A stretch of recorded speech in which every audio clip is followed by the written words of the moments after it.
Hello, আসসালামু আলাইকুম viewers. কেমন আছেন আপনারা? আশা করি আলহামদুলিল্লাহ ভালো আছে।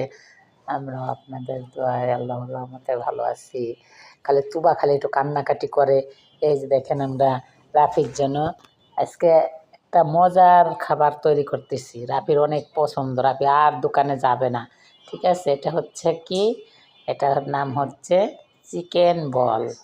আমরা নিজেদের মতন করে তৈরি করতেছি। আপনারা নতুন রাঁধুনি যারা এভাবে সহজভাবে রান্না করে খেয়ে দেখবেন। অনেক সহজ। ঘরে থাকা উপকরণ দিয়ে রান্না করতে পারবেন।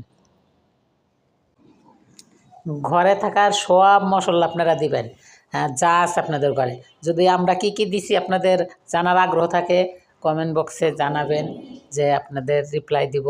আর যদি বলেন সব কাঁচামরিচ, পেঁয়াজ, হলুদ, লবণ সব দিয়ে একবারে মাখায়া চিকেন বল হালকা একটু তেলে ভাজলেই খাইতে অনেক টেস্ট।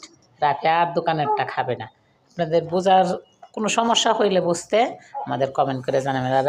রাফির চ্যানেলটা সাবস্ক্রাইব, শেয়ার, কমেন্ট করে রাফির সাথেই থাকবেন, পাশেই থাকবেন, রাফিকে সাপোর্ট করবেন। এই যে পুরাটা বল বানাইছি, বানানোর পরে যে পানিতে সিদ্ধ দিতেছি, 3 থেকে 4 মিনিট সিদ্ধ করবেন। সিদ্ধ করার পরে এই যে দিচ্ছি, সব দেওয়ার পরে ফুলে উঠবে, সব ওঠার পরে এই যে তেলে ভেজে ফেলতেছি। অল্প তেল লাগে, এগুলো তো বেশি তেল লাগে না, ডুবা তেল লাগে না, হালকা তেল দিয়ে ভাজলে সস দিয়ে খাইতে অনেক মজা, অনেক টেস্ট। বিকালের নাস্তার সাথে আর কিছু খুঁজবে না, বাচ্চাদের টিফিনে দিতে পারবেন।